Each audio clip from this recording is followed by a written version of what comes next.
Hello students, आप सभी का अपने यूट्यूब चैनल एसएस क्लासेस पे स्वागत है। तो आज अपने मॉक टेस्ट नंबर कौन सा पढ़ेंगे? 13 नंबर मॉक टेस्ट पढ़ेंगे। 13 या 14 नंबर होगा।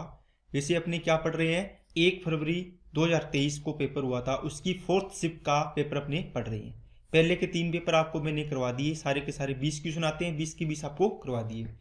अब अपने इसके चौथी शिफ्ट है, 1 फरवरी की 4 शिफ्ट होती है, इसके क्वेश्चन कर रही है। ठीक है, तो चलिए एसएससी जीडी के एग्जाम जो भी आए हुए क्वेश्चन, उससे आपको लेवल भी पता चलता है, क्या लेवल आता है, और क्वेश्चन को प्रैक्टिस करोगे तो आपको एग्जाम में दिक्कत नहीं आती है। ठीक है दोस्तों, चलिए तो अपने पेपर को स्टार्ट करते हैं।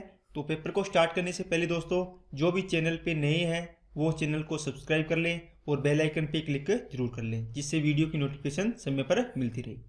तो चलिए क्लास को स्टार्ट करते हैं फर्स्ट क्वेश्चन से। चलिए दोस्तों, पहला क्वेश्चन क्या है, एक तूफान में एक बगीचे के 300 पेड़ों में से 243 पेड़ स्थिर रह गए, पेड़ों की संख्या में प्रतिशत कमी क्या है? देखो दोस्तों, 300 पेड़ थे, 243 पेड़ यहाँ पे खड़े हैं, तो कितने पेड़ हैं जो टूट गए होंगे? आप बोलोगे सर 57 पेड़ों की कमी आई है ना। कितने से? 300 से, गुणा में 100%। 0 से 0 19 से काटा तो कितना आ गया? 19%। 3 से काटेंगे तो 19% की क्या आ गई दोस्तों? कमी आ गई है। चलिए नेक्स्ट क्या है, नेक्स्ट सवाल है दोस्तों शेषफल का। किसका? शेषफल का। उस शेषफल में क्या सवाल है, देखो जब भी आपको 6 की कितनी भी पावर कर लो, n पावर, तो लास्ट में यूनिट डिजिट हमेशा 6 ही आएगा। करके देख लो, 6 की पावर 1, 6 की पावर 2, 6 की पावर 3, 6 की पावर 4, जितनी कर लो तो यूनिट डिजिट कितना आएगा? 6 आएगा। तो यहां से देखो, अपने यूनिट डिजिट क्यों देख रहे हैं? क्योंकि डिवाइड किसका कर रहे हैं दोस्तों? 5 का। जब भी 5 की पावर 1 का डिवाइड करते हैं, मतलब 5 की पावर 1 कितना आ गया? 5 आता है। तो अपने यूनिट डिजिट देखते हैं, इकाई का अंक। ठीक है ना, आपने ये डिविजिबिलिटी रूल है, ये आपने पढ़े होंगे तो आपको पता होगा। तो यहां से अपने इसको देखेंगे 6 को, तो 6 की जितनी मर्जी पावर कर लो आप, करोड़ कर लो, 2 करोड़ कर लो, तो आना कितना है? 6 ही। और नीचे किससे डिवाइड करना है? 5 से। तो बताओ कितना रिमाइंडर आएगा? 5 एकम 5, तो रिमाइंडर बचेगा दोस्तों 1। तो इसका आंसर कितना आ गया? 1। ओके, चलिए नेक्स्ट पे। नेक्स्ट क्या है, ए की चाल बी की चाल से 30% अधिक है। तो ए की चाल बी की चाल, तो ये स्पीड का रेशियो बना लो, कितना बनेगा? अगर बी की चाल 10 है तो इसकी कितनी हो जाएगी? 13। क्यों दोस्तों? 30% है, इसको अपने क्या लिख सकते हैं? 3/10। 30/100 लिखेंगे तो क्या बनेगा? 3/10। 0 से 0 कट गई। इसकी 10 है तो इसकी 3 अधिक है तो 13 हो जाएगी। ये स्पीड का रेशियो है। यदि ए और बी 117 मीटर लंबी दौड़ में दौड़ लगाते हैं, तो ए को दौड़ की लंबाई का कितना भाग बी को शुरुआती बढ़त के रूप में देना चाहिए, ताकि दौड़ बराबरी पर समाप्त हो सके?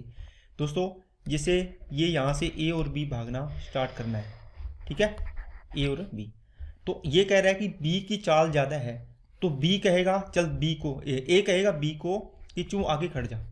यहाँ पे सॉरी मैंने बी गलत लिख दिया, दोनों यहाँ पे है। अगर दोनों इसी पॉइंट से स्टार्ट करते तो स्पीड कुछ और चीज़ दी होती, लेकिन ए ने कहा कि चल तू आगे भाग, है ना। दो होते हैं ना स्टूडेंट या अपने दोस्त होते हैं, तो वो कहते हैं कि चल तू आगे खड़ जा 5 कदम, छोटे होते हैं इसको बोल देते हैं, है ना, थोड़ा आगे खड़ जा। इसलिए इसको इसने दे दिया कि तू इतना आगे खड़ जा। चलो अब बी तो यहाँ से भागना स्टार्ट करेगा और ए यहाँ से करेगा। तो इसने ये बढ़त दी है, ये निकाल लिया। ये कितनी दी है इसने? जो भी दी है निकालनी है। तो 117 मीटर तो टोटल लंबाई है इसकी दौड़ की, है ना। तो ए की दौड़ की लंबाई का कितना भाग बी को शुरुआती बढ़त के रूप में देना चाहिए, ये आपको निकालना है, ताकि दौड़ बराबरी पर पूरी हो सके। अपने दोस्त जानते हैं क्या, डिस्टेंस इक्वल टू क्या होता है? Speed into time. इसने बोला है कि समय पर बराबरी पर, मतलब बराबरी पर कंप्लीट हो, तो इसका मतलब क्या हुआ? टाइम इनका इक्वल है, तो टाइम कांस्टेंट हो गया। तो डी का रेशियो मतलब डिस्टेंस का रेशियो ही स्पीड का रेशियो होगा। तो स्पीड का रेशियो 13:10 है, तो डिस्टेंस का रेशियो क्या आएगा? 13:10। ओके, अब देखो यहाँ से इसको क्या दिया है? टोटल। तो इन दोनों में से कौन पूरी दौड़ की है? इन दोनों में से आप बोलोगे सर ए ने की है, तो ये ए यहाँ से यहाँ तक गया है और बी यहाँ से यहाँ तक गया है ना, ठीक है। तो यहाँ से 117 मीटर की दूरी किसने तय की है? आप बोलोगे सर 13 वाले ने की है। किसने? ए ने। तो 13 की वैल्यू 117। आपको क्या निकालना है? इसकी बी की, तो 10 की वैल्यू निकालो, या कितनी बढ़त दी है वो निकाल लो। देखो ये टोटल रेशियो में मानोगे तो टोटल कितनी होगी, 13 पार्ट की वैल्यू होगी, और इसने कितनी है रेशियो में 10 है, तो ये कितना बच गया 3, तो 3 की वैल्यू निकाल दो यहाँ से। इसको बढ़ती पूछिए ना आपसे तो बढ़ती निकाल दो, 3 13 नी में 117, 9 तिया 27, तो आंसर कितना आ गया 27 मीटर इसको आगे खड़ा किया हुआ। चलिए नेक्स्ट पे, एक व्यक्ति 8 घंटे में 320 किलोमीटर ड्राइव करता है, 5 घंटे में 40 किलोमीटर साइकिल चलाता है और फिर 7 घंटे में 40 किलोमीटर चलता है। चालक की एवरेज स्पीड ज्ञात करनी है। दोस्तों आपको पता है total distance upon total time, ये क्या होता है, एवरेज स्पीड होता है, एवरेज स्पीड होता है। ठीक है, टोटल डिस्टेंस कितनी होगी 320, टोटल ये कितनी होगी 40 किलोमीटर, फिर कितनी चला है 40 किलोमीटर, टोटल टाइम नीचे आएगा, 8 घंटे यहाँ लगे हैं, फिर 5 घंटे लगे हैं, फिर 7 घंटे लगे हैं, टोटल हो गया, यहाँ करो 340 360 और ये 400 हो गया।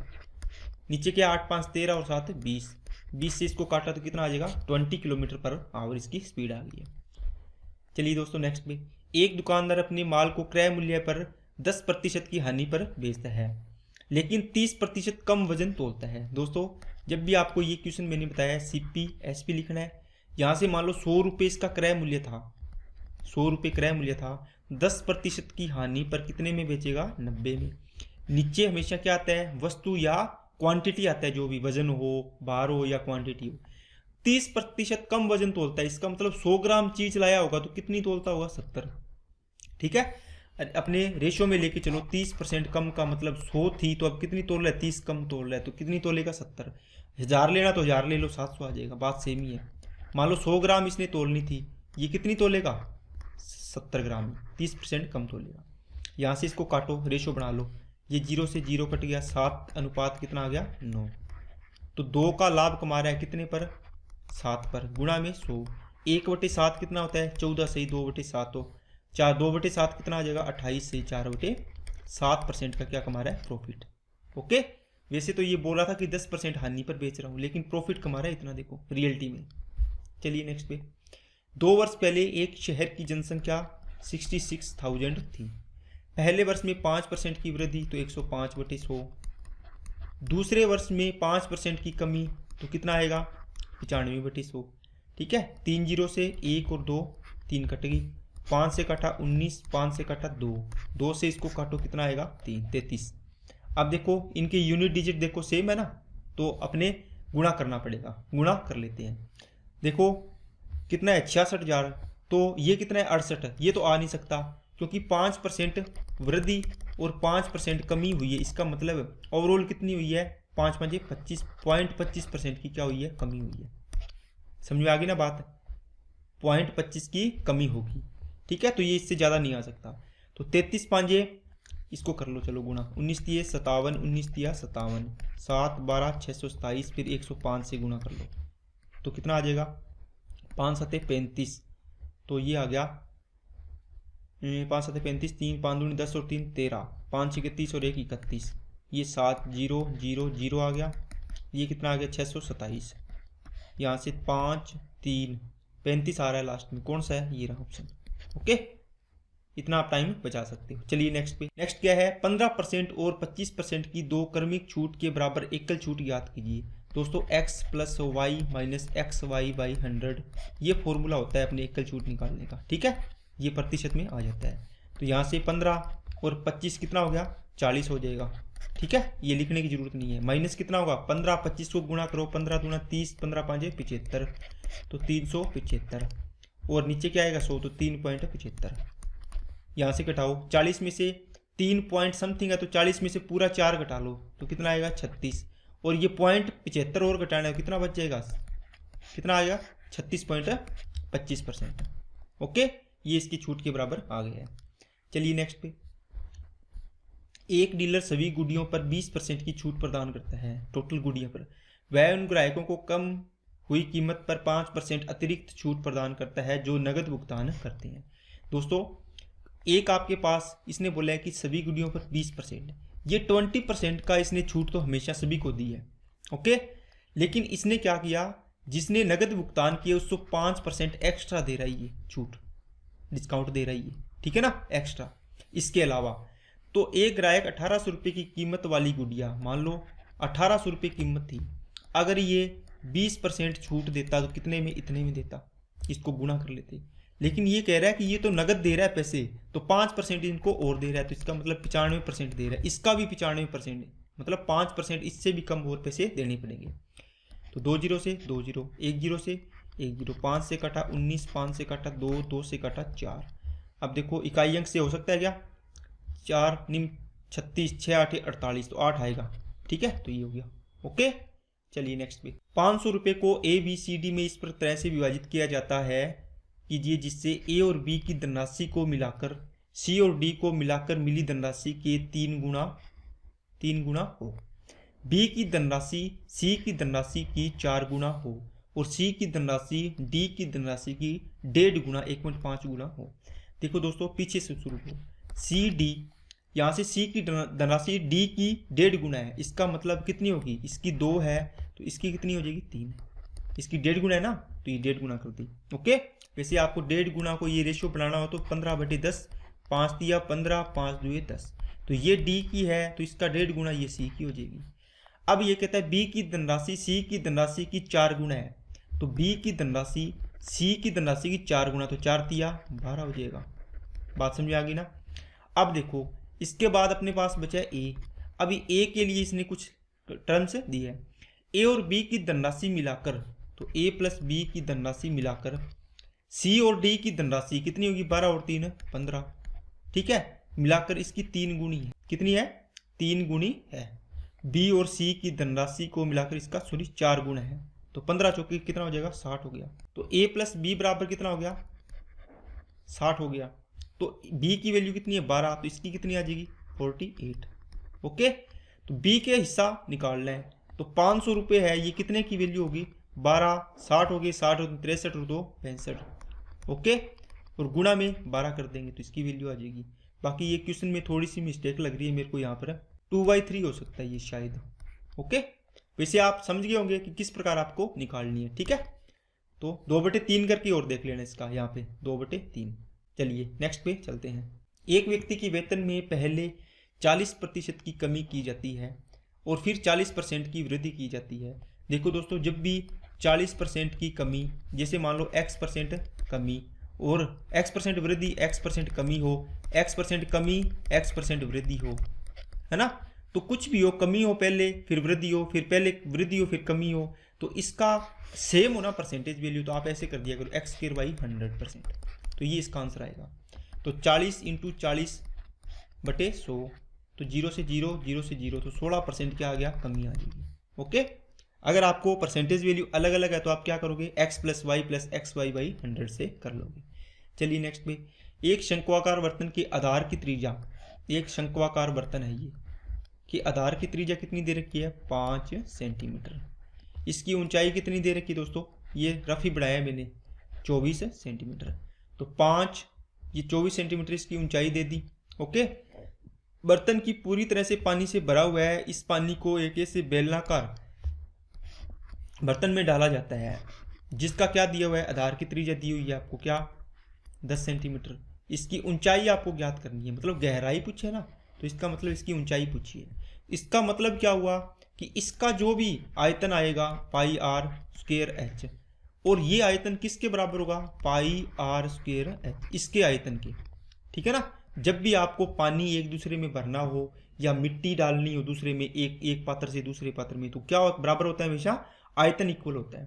तो यहाँ से पाई से पाई कैंसिल हो जाएगा, 1/3, r² कितना, 5 की स्क्वायर 25, h की वैल्यू कितनी है, 24, यहाँ से r² आपको 10 दिए है तो 10 की स्क्वायर 100, h की वैल्यू ज्ञात करनी है, 25 चौके 100, 4 छिके 24, 3 दुआ 6, इसका मतलब h की वैल्यू कितनी आ गई, 2 सेमी।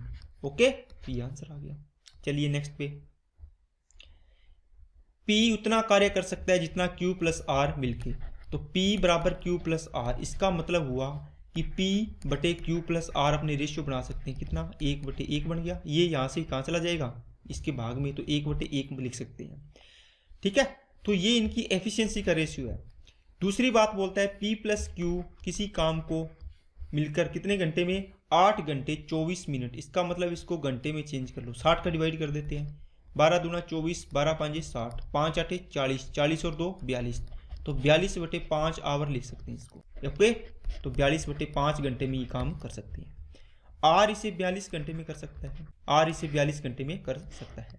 यहाँ पर टोटल वर्क कितना आएगा 42, मतलब 42 लड्डू खाने हैं। तो यहाँ से 42 को डिवाइड करेंगे, अरे time total work equal to होता है एफिशिएंसी इंटू क्या होता है डेज। देखो टोटल वर्क को डेज से डिवाइड करेंगे तो एफिशिएंसी आती है, तो यहाँ पे एफिशिएंसी आएगी। 42 को 42/5 से डिवाइड करेंगे तो ये आएगा 5। 42 को 42/5, ये 5 कहाँ चला जाएगा, ऊपर चला जाएगा, ठीक है, ये कट जाएगा। 42 को 42 से डिवाइड करेंगे कितना आएगा 1, मतलब ये दोनों मिलकर 5 लड्डू खाते हैं, तो ये 1 घंटे में कितना खाता है 1 लड्डू खाता है। ये 1 घंटे में 5 लड्डू खाते हैं। देखो यहाँ पर P + Q + R तीनों को जोड़ें अपने, P + Q + R, तो कितना बन रहा है यहाँ पर टोटल 6 बन रहा है इनकी एफिशिएंसी 1 घंटे की। यहाँ पर कितनी है P, Q और R तीनों को जोड़ो, देखो 1 और 1 2 ही बन रही है, तो आपको 6 बनानी है। ये कितनी बन रही है 2, आपको 6 बनानी है, तो कितने से गुणा करो 3 से गुणा कर दे तो इसके बराबर होगी। तो ये पूरा रेशियो 3 से गुणा किया, तो इसको भी 3 से कर दो, इसको भी 3 से कर दो। अब यहाँ से आपके पास पता चल गया कि P की कितनी आ गई 3 एकम 3, तो इसकी एफिशिएंसी कितनी आ गई 3। Q कितनी आ गई, टोटल कितनी है 5 है, इसमें से 3 इसकी है तो 2 किसकी आ गई Q की। R की कितनी आ जाएगी, R की तो यहाँ पर 1 दी हुई है, बाकी यहाँ से भी निकाल सकते हो, ठीक है। तो R की वैल्यू कितनी है 1। अब काम किससे करवाना है, वह समय ज्ञात कीजिए जो Q अकेले, Q की कितनी है 2, तो 42 लड्डू खाने थे, ये 2 लड्डू खाता है 1 घंटे में, तो Q कितने घंटे में खा जाएगा 21 में, तो इसका आंसर आ गया 21। ठीक है दोस्तों, चलिए नेक्स्ट पे, एक बेलन का कुल पृष्ठीय क्षेत्रफल ज्ञात कीजिए। एक बेलन का, तो बेलन का पृष्ठीय क्षेत्रफल कितना होता है 2πr और h + r, ये होता है कुल पृष्ठीय क्षेत्रफल, टोटल सरफेस एरिया, ठीक है ना। एक होता है कर्व सरफेस एरिया, इसका फॉर्मूला क्या होता है 2πrh, ये इतना ही होता है। बात समझ में आ गई क्या। अब इसके फॉर्मूले में क्या आएगा, तो आपको ऊंचाई दी है और व्यास दिया हुआ है, तो इसमें से त्रिज्या निकल जाएगी, इसमें वैल्यू पुट करनी है। तो 2 × पाई की वैल्यू इसने रखी नहीं है, पाई का मान अपने सीधा रख लेते हैं। आर की वैल्यू कितनी आएगी, तो 10 से 5 mm आ गई। ऊंचाई कितनी आ गई, देखो 2πr, आपने क्या लिखा है, अपने इसको देखो दोस्तों 2πr की वैल्यू कितनी आ गई 5, ठीक है। ये h + r कितना आएगा 8 और 5 13.5 आएगा, ठीक है। तो इसको सोल्व कर लो, 5 दूआ 10, तो 135 पाई आ गया। ये तो सिंपल सा था, बात समझ आई क्या। देखो दोस्तों ये बेलन होता है, वैसे आपने पढ़ा होगा इसको, मैं आपको थोड़ा सा बता देता हूँ। ये इसकी क्या होती है केंद्र होता है इसका, ये भी इसका केंद्र होता है, ये इसकी त्रिज्या होती है, ये इसकी ऊंचाई होती है, ये भी इसकी त्रिज्या होती है, इधर वाली भी त्रिज्या होती है, आपको पता ही है ये तो। अब देखो एक तो होता है curve surface area, curve surface का एरिया का मतलब होगा ऊपर वाला और नीचे वाला एरिया छोड़ दो, बाकी का आ जाता है 2πrh, मतलब यहाँ ये वाली चीज़ आ गई और ये वाली चीज़ आ गई, ठीक है ना। इन दोनों को छोड़ दो। अगर कर्व सरफेस एरिया के अंदर मतलब 2πrh के अंदर अपनी ये एरिया कितना होगा ऊपर वाले ढक्कन का, ये देखो, तो आप बोलोगे सर ये एक वृत्ताकार शेप होगी, तो वृत्त का क्षेत्रफल कितना होता है πr²। इसका भी क्षेत्रफल क्या होगा, ये भी वृत्ताकार है तो इसका भी πr²। जब इसको जोड़ के सोल्व करते हैं तो यही फॉर्मूला बनता है। अगर ये ना याद होता तो आप इस प्रकार याद रख सकते हो, ठीक है दोस्तों। चलिए नेक्स्ट पे, 3 साझेदार A, B और C ने एक व्यवसाय शुरू किया। लाभ को क्रमशः 2:3:5 के अनुपात में बांटने का फैसला किया A, B और C ने। B का हिस्सा 7.5 लाख है, 7,50,000 रुपये है, तो कुल लाभ ज्ञात कीजिए।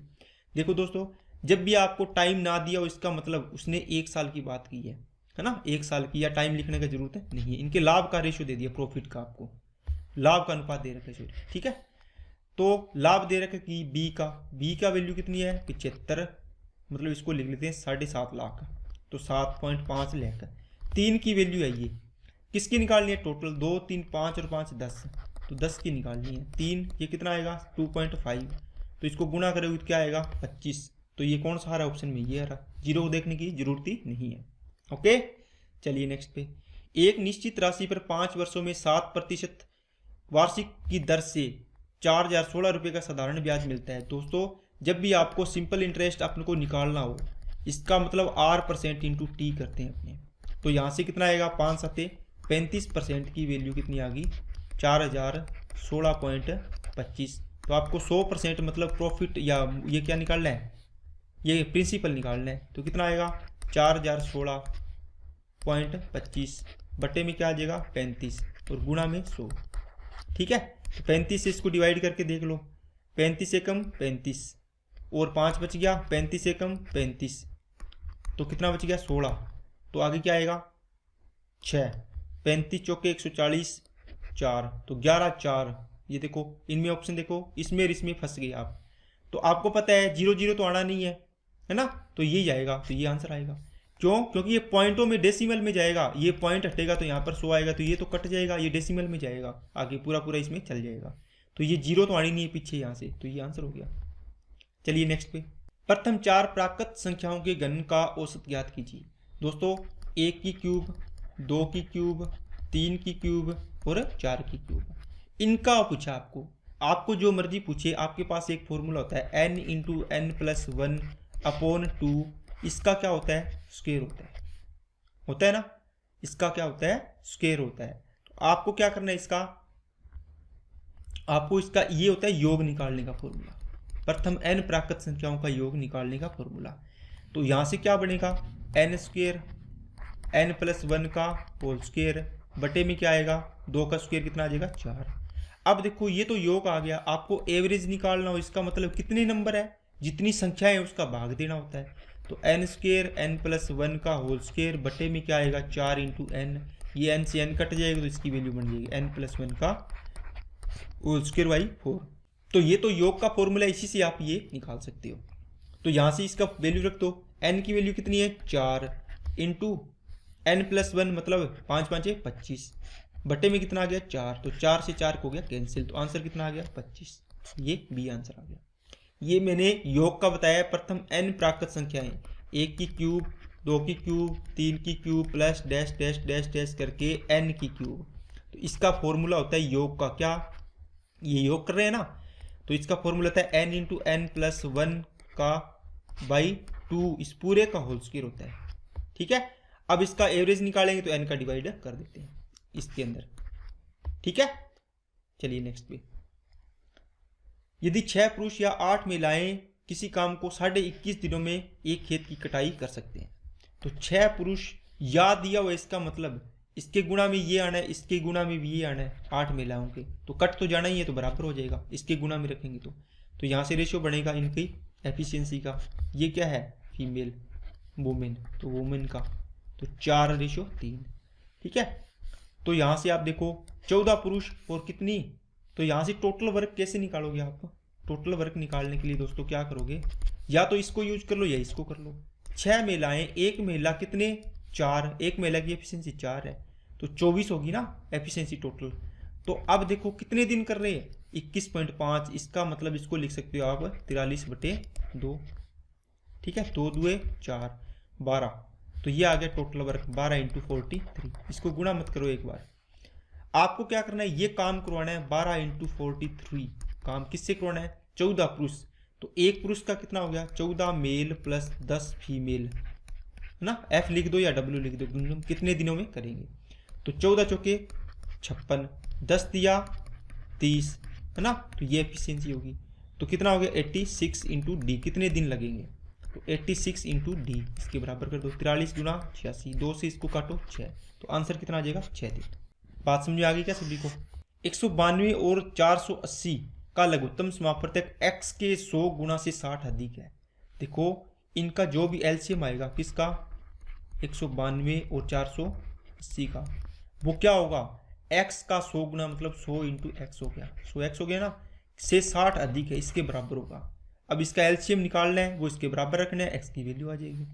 एलसीएम कितना आएगा, यहाँ से देखो 24 इंटू 8 लिखेंगे, इसको क्या लिखोगे 24 इंटू 20, तो दोनों में क्या कॉमन आ रहा है, पहले तो 24 आ गया, फिर बच गया ये 24 तो बाहर ले गए आप, 8 और 20 बच गया, 8 और 20 में 4 दूनी 8, तो 4 इंटू 2 लिख सकते हो इसको क्या लिखोगे 4 इंटू 5, यहाँ से फिर 4 कॉमन आ गया, ये 4 ले गए बाहर, यहाँ 2 बच गया, यहाँ 5 बच गया, कुछ भी कॉमन नहीं आ रहा, दोनों को लिख लो, 5 दूनी 10, एलसीएम में यही करते हैं ना, तो 24 चौके 96, 960 आ गया। बराबर में 100x प्लस 60, ये इधर आके माइनस होगा तो 900 बचेगा, इक्वल टू 100x, ये 100 से इसको काट दो तो कितना आ जाएगा, x की वैल्यू 9 आ गई।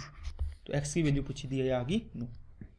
चलिए दोस्तों नेक्स्ट पे, एक यात्रा में ठहरावों को छोड़कर एक ट्रक की चाल 90 किलोमीटर प्रति घंटा है और ठहरावों के साथ ट्रक की चाल 36 किलोमीटर प्रति घंटा है, वह ट्रक प्रति घंटे कितने मिनट के लिए रुकता है। दोस्तों ये स्पीड का रेशियो है, किसका, स्पीड का। तो ठहराव मतलब रुकता नहीं है, ये कौन सा, ठहराव को छोड़कर मतलब ये रुकता नहीं है। तो पहले 90 किलोमीटर प्रति घंटा इसकी चाल है, ये पूरा लिखने की जरूरत नहीं है, अपनी चाल ही लिख रहे हैं, आपको पता ही है। तो स्पीड का रेशियो 90 किलोमीटर है और ठहराव के साथ जो रुकता है इसे लिख देता हूँ मैं, रुकता नहीं मतलब चलता रहता है, रुकेगा तो टाइम ज़्यादा लगेगा ना। तो इसकी एवरेज स्पीड कितनी आती है, 36 आती है।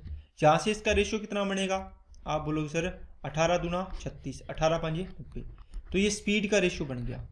ओके, तो इसके टाइम का रेशियो क्या आएगा, इसके टाइम का रेशियो आएगा दोस्तों उल्टा, आएगा कि नहीं आएगा, क्योंकि सेम डिस्टेंस को पार करने के लिए डिस्टेंस सेम है तो distance equal to speed into time होता है। तो ये सेम है तो इसका रेशियो क्या होगा, एस प्रोपोर्शनल टू टी होगा, है ना, इनवर्सली प्रोपोर्शनल टू, मतलब इनका रेशियो क्या होगा, एक दूसरे का उल्टा। ये देखो 5:2 है तो ये 2:5 हो जाए, कब, जब दूरी इक्वल हो। अब देखो ये 2 मिनट रुकता है तो ये 5 है, तो कितना ये रुका होगा, देखो अगर सही स्पीड से चलता है तो ये 2 मिनट में पहुंच जाता है, लेकिन ये 5 मिनट में पहुंचे, अपने मान रहे हैं 5 मिनट में, समझ गए ना। इसका मतलब है ये 3 ज्यादा ले रहा है टाइम, कितना ज्यादा ले रहा है, 3, कितने में से, 5 में से, है ना। आपको पूछे 3/5, ये मान लो आवर आ गया, आपको मिनट में पूछे तो 60 का गुणा कर दो, तो 5 से काटा 12, 12 तिया 36, ओके, तो 36 मिनट इसका आंसर आ गया। रीता 12,000 रुपये में 1 खिलौना खरीदती है और 14,500 रुपये में बेच देती है। दोस्तों इसको लिखने के देखो, जब भी लिखो ना यहाँ को सीपी और एसपी, इतने में खरीदती है, तो 2 जीरो कट रही है तो इसको छोड़ दिया करो पहले ही, तो यहाँ पे 120 लिखो सीधा, यहाँ पे 145 लिखो, फिर 5 से कट रहा है तो 24 आएगा और 5 से कट रहा है तो कितना आएगा, 29। देखो 24 की चीज़ 29 में बेच रही है, 5 रुपये का लाभ हो रहा है 24 रुपये पर, गुणा में 100%। ओके, 4 छिके 24, 4 से काटा 25, 25 5 125 बटे 6, तो कितना आएगा, 6 दूनी 12, तो 2 6 दूनी 12 जीरो, तो 20 पॉइंट समथिंग है, तो ये आंसर आ गया। इस प्रकार करना है आपको लाभ प्रतिशत। ओके, तो इस प्रकार की चीज़ों के लिए यहाँ पे पहले 12,000 लिखो, फिर ये 14,500 लिखो, इतना लिखोगे तो आपको टाइम खराब हो जाएगा। बात समझ में आएगा। तो ये चीज़ें ये डायरेक्ट करनी होती है आपको, ये जितना भी टाइम बचाओगे तो जो टफ क्वेश्चन होगा उसके अंदर आपको इसका टाइम फायदा मिल जाएगा। ठीक है दोस्तों, तो आज आपके 20 के 20 क्वेश्चन मैंने करवा दिए। आज का पेपर थोड़ा सा सिंपल था, ओके, जो पीछे के मुकाबले, तो आज के अपने जल्दी जल्दी करते गए हैं। तो आपको इसको आराम से देखना है, इसके जो भी क्वेश्चन आपको टफ लगते हैं वो पहले टेप आपको कॉपी में उतार लेने हैं, उसकी प्रैक्टिस करनी है। उसके बाद ये पेपर आपको दोबारा लगाना है, आपको टाइमिंग लगा के पेपर लगाना है कि आप कितने टाइम में पेपर को अटेम्प्ट कर रहे हो। 20 क्वेश्चन है तो आपको यहाँ पे देखो, इसको कम से कम पहले 20 मिनट का टाइमिंग लगाओ, फिर 19 का लगाओ, ठीक है, फिर 18 का, इस प्रकार करो। समझ आ गई ना। तो आप अगर 15 मिनट के अंदर 14-15 मिनट के अंदर 20 क्वेश्चन कर रहे हो तो आपको अच्छा है, जिसकी एवरेज मैथ है, और जिसकी मैथ अच्छी है वो इसको क्या करो 10 मिनट में कर सकता है। ओके, क्योंकि इतने भी टफ क्वेश्चन नहीं है, जिसकी मैथ बहुत अच्छी है उसके लिए बोल रहा हूँ 10 मिनट के अंदर, क्योंकि उसको लिखनी नहीं पड़ेगी चीज़ें। और जो थोड़ा सा एवरेज है कि मैथ में ठीक ठाक है, तो वो आपको 15 मिनट से मतलब ज़्यादा टाइम नहीं लगाना है, इसमें आपको टाइम बचाना है। ठीक है दोस्तों, तो आज के लिए इतना ही रखते हैं, बाकी अपनी नेक्स्ट वीडियो में पढ़ते हैं। अगर आपको वीडियो अच्छी लगे तो वीडियो को लाइक कर देना और चैनल को सब्सक्राइब जरूर कर देना। ओके दोस्तों, थैंक यू।